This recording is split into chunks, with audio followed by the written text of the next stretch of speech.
Ndugu zangu, leo nimekuja kumwakilisha Mheshimiwa Daktari Mwigulu Lameck Nchemba ambaye alialikwa kuwa mgeni rasmi kwenye kikao hiki ama kongamano hili. Ndio maana leo hii tunakutana hapa kujadili, kupata mafunzo, kupata elimu juu ya uchumi imara, shindanishi lakini jumuishi. Kwa namna ya kipekee nimpongeze sana Mheshimiwa Jacqueline Mzindakaya, mbunge wa viti maalum mkoa wa Rukwa. Amefanya juhudi kubwa kuwaunganisha wadau mbalimbali, kushirikiana kwa karibu na ofisi ya Waziri Mkuu, kushirikiana kwa karibu na ofisi ya Baraza la Taifa la Uwezeshaji Kiuchumi, uongozi wa mkoa pamoja na uongozi wa halmashauri.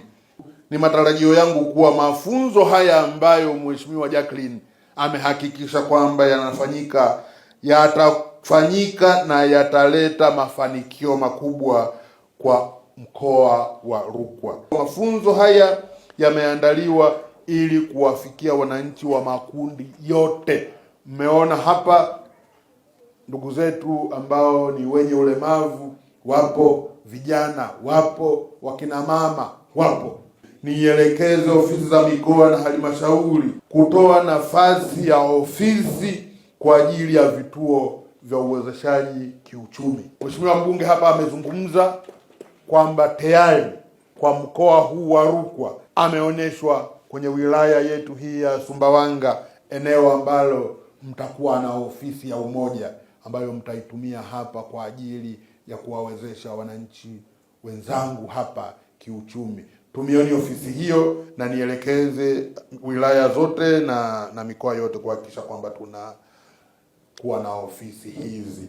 Ninaamini kuwa mafunzo haya yatafungua ukurasa mpya wa maendeleo kwa wananchi wa mkoa wa Rukwa.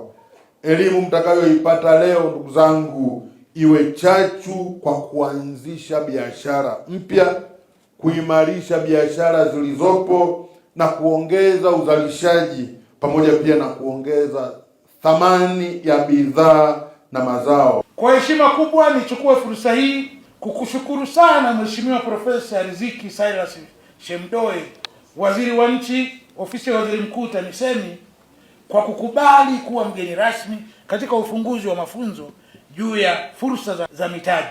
Mheshimiwa Waziri, uwepo wako leo ni heshima kubwa kwa wananchi wa mkoa wetu wa Rukwa. Unaonyesha azma ya kweli ya serikali katika kuyafikia makundi mbalimbali ya wadau wanaoshiriki katika shughuli mbalimbali za uzalishaji katika mkoa wetu wa Rukwa.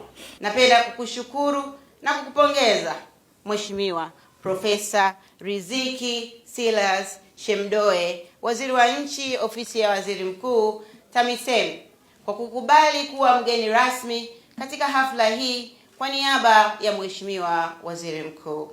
Uwepo wako leo hii hapa Rukwa ni ishara ya namna serikali inavyothamini jitihada za kuwawezesha wananchi kiuchumi na kusogeza huduma.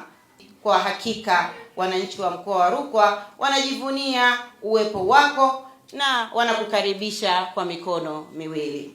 Tunatarajia baada ya mafunzo haya kuona wananchi wengi zaidi wa mkoa wa Rukwa wakinufaika na huduma za mifuko na programu za mbalimbali, kwa maana kwamba wakianzisha miradi mipya, lakini vile vile kwa zile biashara ambazo zipo zitakuwa, lakini zaidi ya hapo wakiongeza thamani ya mazao na hatimaye kuchangia ukuaji wa uchumi wa mkoa wa Rukwa na taifa kwa ujumla.